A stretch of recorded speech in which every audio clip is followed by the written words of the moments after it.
Hi there, PoE hobbies. I hope you're all doing great.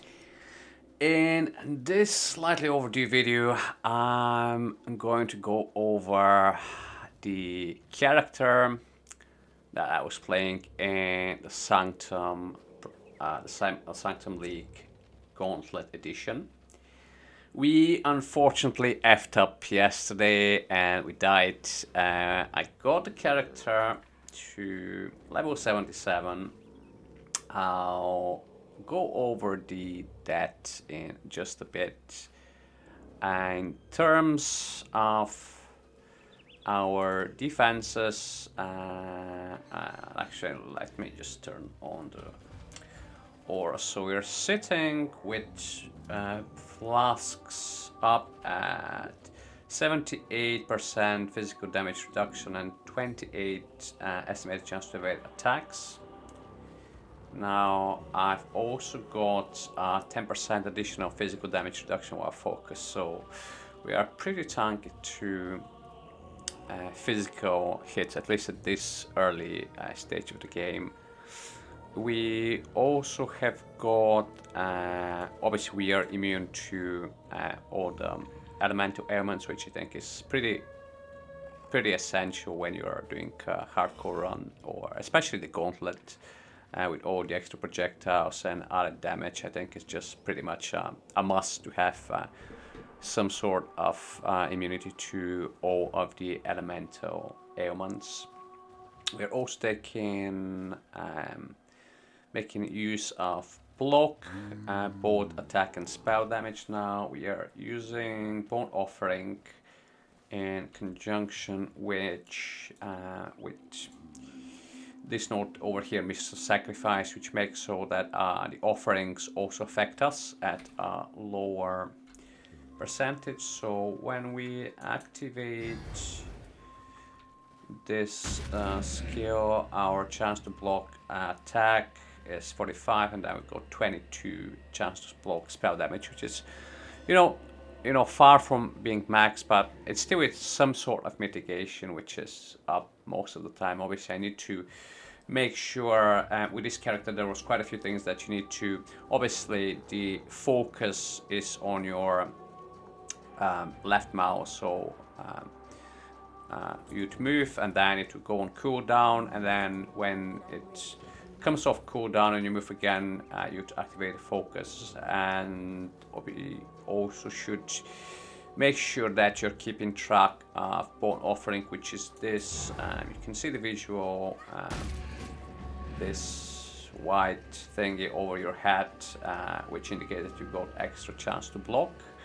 And then you're just gonna move around with Flame Dash, and we should also have utilized another movement skill, which usually should be Shield Charge, but because it was hardcore run, I think I made the right call not to use Shield Charge, because sometimes if I do have it at my disposal, I'll just try to go too quickly and I'll end up, get into the middle of a pack of enemy and I'll just die.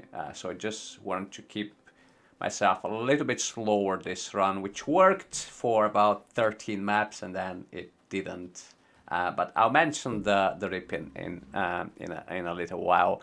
I'm just gonna say at the moment that I think it was a pretty fair rip, and I don't feel that disappointed. It wasn't like a bullshit death when something like your internet drops or the game crashes for some reason, keeps you on in game on the server and you just die.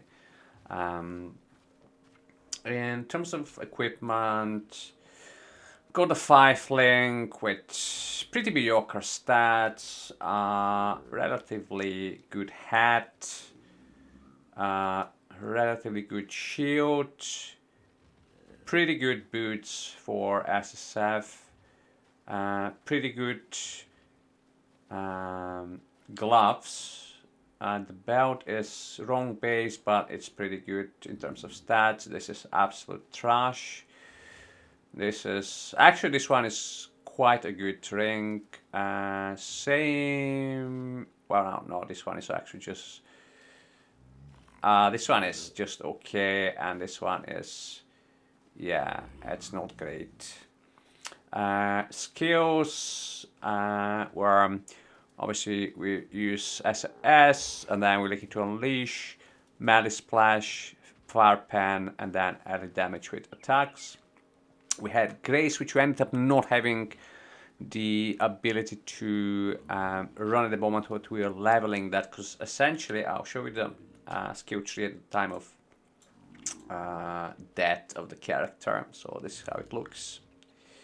We've got the one reservation cluster here, another one here, and then here we grab determination has 25% increased mana reservation. Now my plan for the rest of the leveling, if I had survived, which I didn't, but the plan was to go up that way, then grab Mage Bane, grab Reflexes, which both give us a chance to suppress spell damage, and then grab this Evasion Mastery for 25% increased mana reservation of Grace, which in that case I'll be using in terms of for our drop, because at the moment I'm running Vitality and also Defiance Banner. So I'll drop the Vitality and the Banner, and instead I'll slot in Grace, which would be quite nice because it would boost my chance to evade attacks. But unfortunately we didn't make it to that point. But yeah, that was pretty much the plan. I hadn't found any cluster duos. Basically this build needs a certain medium cluster. I think it was the medium life one, crafted with a couple of specific notables, the one that basically makes our SRS invulnerable for a couple of... there's actually quite a few different good choices, and you just try to get two of them on the same duo. But unfortunately, we neither survived nor did we find a duo. But I did have actually quite lucky... oh no, they're on the other character. This one obviously ripped. Yeah, so I just wanted to show you the character. I'm gonna finish off with the rest of the skills we have. Zombie with minion life, with Summon Phantasm, and then multi-strike. The Summon Phantasm is more used for extra tank, because it's, you know, creates additional minions, which takes some of the damage, basically just block the enemies away from you sometimes. What else? Animate weapon, we're just leveling because I intended to swap to animate weapon at some point. Desecrate, Flame Dash, Vitality, and then we have Flammability, Feeding Frenzy, and Summon Carrying Golem.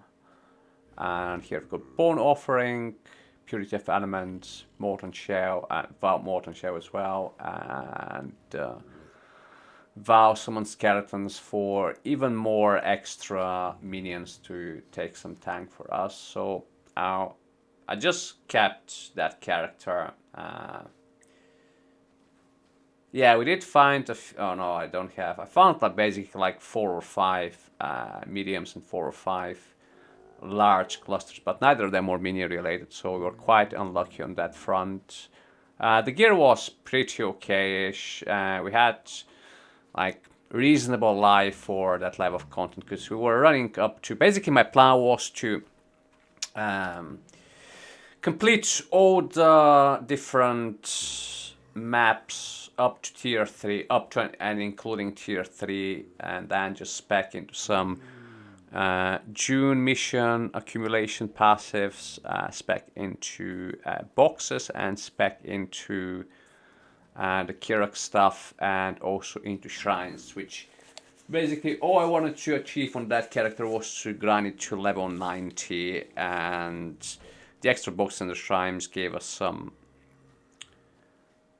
extra experience from the extra mobs that would spawn on the map, and then the June missions would eventually run on, again, lower content to get some, you know, unveils, potentially some good items to start us off, and to round up our equipment, and then we would slowly move to tier 10 maps and not go past tier 10, because for being, you know, up to level 90, you know, tier 10s is more than enough. But we never made it. We got up to, I think I completed about 14 or 15 maps before I ripped.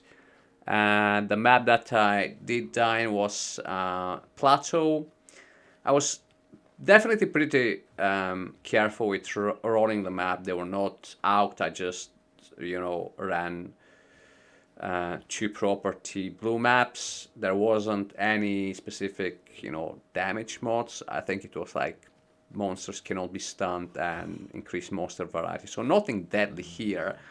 But it was just one of those moments in PoE which unfortunately happened, and which is precisely the reason I would never in the regular league probably play hardcore, because I know for a fact that at some point I'll run into one of those situations and my character will rip, and it's just disheartening for me. Maybe if I did play, more, if, playing PoE was like a job thing for me and I did it for like 8 hours every day, yeah, in that situation I would actually be more interested to play hardcore, because when you're playing a character past some point in softcore, there is just no, challenge, because you know that you can't lose that character. Whereas if you got enough time to, constantly re-roll, I do actually enjoy the, the early progression. But I digress. I was just gonna say that, yeah, the run was really fun. I don't feel, in any way disheartened by that. I think it was quite nice. I definitely got, further than where I had got last time. The last time I played the Gauntlet, which was, I think, 2 leagues ago. There was no Gauntlet last league, and it was either the league before or the league before that. So yeah, it's been a while, and last time I just got past Acta and Kitava and then proceeded to die in the first map to the boss, which was unfortunate, but again, at that point that was farther than I had gotten the Gauntlet before that. So, as long as, keep progressing, hopefully in the next Gauntlet we'll be able to get to maybe at least yellow maps, and again, depends, what mods the next Gauntlet. I think this one, for the leveling phase, was probably the most forgiving Gauntlet in terms of mobs, in terms of mods. I think the deadliest one we had was actually it was probably one of the first Gauntlets, but the mods back then were monsters have a percentage of their physical damage added as like a percentage of each element or something like that, and then at the same time you had, I think you started at like -40 all elemental resistance, so the combination of the two mods was just like super deadly. I think in that Gauntlet I got it to like Act 3, and then I just kept dying to Dominus like on like 3 or 4 characters, and it just gave up because it was like insane. And I was a much worse player technically. I think I was quite happy with my performance because I was paying attention definitely to what was happening on the screen, which was an area that I wanted to improve, become more aware of what's happening where, keep an eye on all the cooldowns or on any debuffs, and make sure you've got a good combination of flasks to get immunity to stuff. So yeah, I definitely like the run, and I'm just gonna... Unfortunately, I don't have a recording of the dead, because if I record gameplay, that really tanks my performance, so that's the reason why usually my videos are just my character just standing in the hideout and maybe just doing like a single map demonstration. You can see that my ping like really goes up when I'm recording stuff, so I do apologize that I can't include more footage at the time, but especially in hardcore I just didn't want to record it. So I guess it's a little bit of a story time moment, but yeah, I did kill the boss of the map. I was in plateau, and I was running just basically like a huge straight path. And what happened is I'm just like flame dashing along, and in here there is a pack of the snake monster that shoot the chaos projectiles, and there's like a row here which is just like at the edge of the screen. So I see that they start shooting towards me, and I flame dash. And at the moment that I start flame dashing, I see that behind that row of enemies, there is another row of enemies. Again, the same snakes, and one of them is rare, which is ghosted, and has Soul Eater. And at this moment, I'm like, okay, I probably will be dying now. And the thing is, I managed to flame dash past the barrage of the first line of enemies, but then my flame dash gets me exactly where the barrage of the second line of enemy hits, and I just die. Because by the time that the second line of enemies start firing, my SLS has already, killed like a few monsters. So the Soul Eater guy has already gained a few stacks, and I just got like absolutely demolished. But it's just a unfortunate timing of events. It's just one of those deaths that you can't do anything about. Obviously, I don't have a recording, so I can't confirm whether all of my flasks were up, but it's a pretty tanky character. The level of content was low. I was careful about, how I wrote my map, so probably maybe somebody that's better than me mechanically at the game probably would have avoided it, but I think that was a pretty reasonable death for me. And I do have, I guess I'll quickly show you the other character. Let's quickly delete this guy, because we don't touch standard ever. And so yeah, I do have another character in the Gauntlet, which is this guy, but he's only level, should I say she's only level 31, so I have to run through the campaign again, and there's like 3 days, and I just don't feel like doing it. But if I wanted to like keep playing for the like a couple of days, I did have some actually. Oh yeah, I wanted to show you the jewels that I found for the other guy, for the Necromancer, and it was really funny because I only encountered 4 abysses through the campaign, and I ran all of them, and each one dropped me only a minion jewel, and they were basically dropped as they are. So I had the first one, chance to avoid being ignited, minions deal 3 to 11 fire damage, which is a pretty low roll, but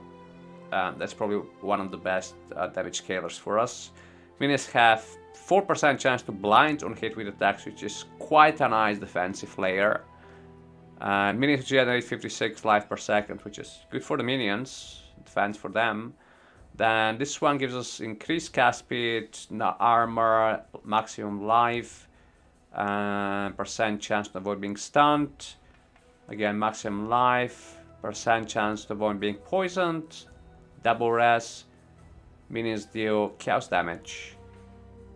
Chance to avoid being frozen. Minions have got 10% chance to poison enemies on hit, which is quite nice for if we decided to swap to animate weapon and run like poisonous animate weapon. Then also minions deal 5 to 22% additional fire damage, which in case we swapped to poison animate weapon, that would have been a dead stat, but if I didn't, I'll be using that. And then minions deal additional physical damage, which is beneficial in both scenarios. So yeah, if I had lift on the other character, I'll definitely be equipping these jewels. We've also got some nice gear. That's a pretty good armor. This was just for the Necro, but this is pretty good, although I wouldn't be able to probably get the strength on that guy. Or why not? I could. Gloves, pretty good actually. Some flasks. Yeah, I also have this helmet, which is evasion based. We had the +1. We had a skirmish, which is quite a nice starter. Quiver for any any bow-based build because they usually tend to utilize totems, so that gives you another extra totem, which usually is about 25% more damage from the totems alone. Then we just have like a 4-link, which we need to recraft. We also managed to drop this, which is, you know, not a bad unique. We found Wormsang, which is great for any like zooming build, which essentially what we wanted to do is just zoom to level 90. This is actually quite a nice belt for the build as well. Gives us quite a lot of flask effect duration, flash charges gains, projectile damage, cold rest, increased global physical, deals 50 chaos damage per second to nearby enemies. So yeah, pretty nice starter type of gear, but I just don't feel like continuing the Gauntlet. We would call it a day. Had a lot of fun. What I'm going to do is, because I'll probably give it like a couple of days of rest of not playing PoE, but I'll definitely be coming back to PoE for some point next week. And what the plan for the content is at that point is we've still got quite a lot of stuff to do in SF Sanctum. I've been farming some stuff on the Deadeye, then I've got the Guardian to run some of the boss invitations we've already have, and potentially I either may, depending on what we manage to find from the bossing stuff, we may run another character, either do the assassin or run a completely different character. Now this is probably gonna take, you know, I'm probably gonna do that for like about a month, at least a month, I would say, maybe more. But I think at this point the next league is at least 2 months away, or well, not at least, but yeah, about 2 months ago, you know, ahead. So I'm thinking about also doing some practice runs for next league. Now I do have some inkling to actually play just straight softcore and not play SSF for a league, because I've been playing SSF for many leagues now, at least 10 leagues. I don't think I've played trade in at least 8 or 9 leagues. So I actually may come up with, well, not come up, I'm just gonna copy the build from from someone. I've got a few ideas what I want to start and what kind of strategy I want and what sort of challenges that I want. But for the rest of this league, we'll try to do as many challenges as we can. We've not been super efficient in terms of playtime this league, but it's been a blast so far. Yeah, I think this will be the pattern for the leagues to come. I would usually just confine myself to like 3 characters so that I don't have to like put too much time, because that's something that I used to do in the past, you know, try to run too many characters, not get anywhere to on any of them and just hate the game, because I'll just try to put too many hours without utilizing them efficiently. So hopefully we have improved over the leagues. We'll be able to get to showcase some bossing. But yeah, for now, that's everything I've got for you, Exiles. I hope you're having fun in the Gauntlet, either playing or watching, supporting any streamers. And yeah, have fun, keep grinding, and I'll catch you in the next video, guys. Take care, bye-bye.